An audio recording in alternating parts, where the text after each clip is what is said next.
Okay, so today we are going to be talking about the high anchor point bag that should be stored with and deployed with the RIP pack anytime it's used. This bag replaced our previous rope bags that were attached to the RIP packs. Each of those bags were set up a little bit differently with old utility rope.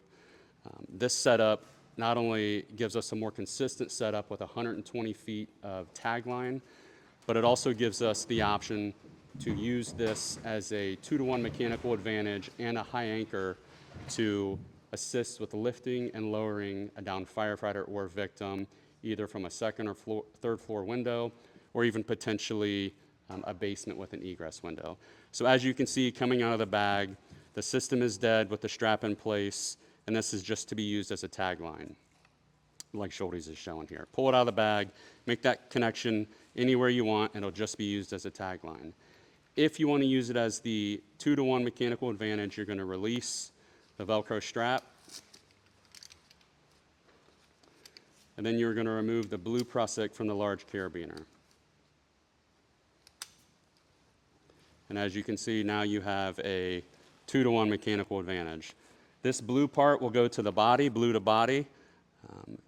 This prusik alone is rated at about 4,500 pounds. It's got plenty of strength to lift any of us in our gear or any victim.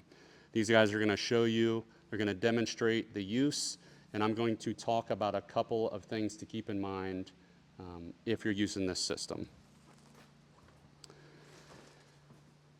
As you can see while we are filming here, there are a couple key positions. The person on the ladder, in this case Schultes, is going to be crucial for all of the communication throughout this rescue. He's going to ideally drop the bag in front of the ladder, take the carabiner under the bottom rung and up the ladder and get to the highest point possible. One of the critical factors with this type of rescue is that the distance between that connection and the carabiner that's connected to that blue prusik is directly related to the amount of potential lift you have.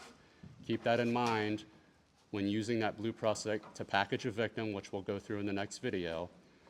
Once you've made the connection, you're going to pass it through to the rescuers inside. Once they make the connection, they're going to call back to the person on the ladder to pull out the slack.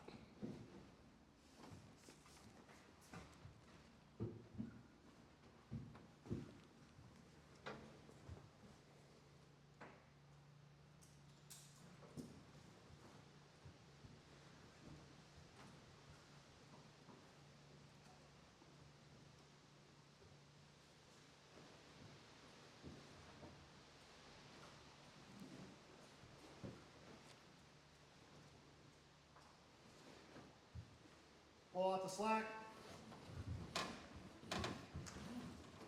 At this point, the two rescuers on the ground are going to pull out the slack. Once the guy on the ladder realizes that they are ready, he's going to start with a ready, ready command. Ready, ready, go command. Go.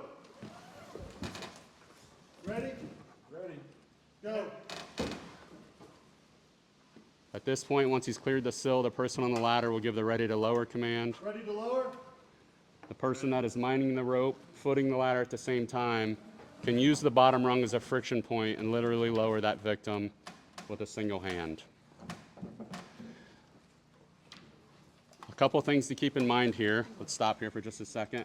As you can see here, they basically cut the prusik in half by the way they made the connection, which gives them more lift.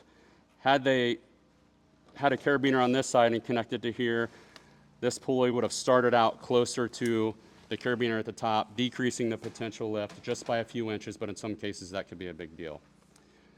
Again, ready, ready, go is the command. The person here, we're going to be grabbing as high as you can, dropping to your knees. The second rescuer then is going to step in, capture the progress, grabbing as high as he can on the rope, and wait for the next go command from the guy on the ladder.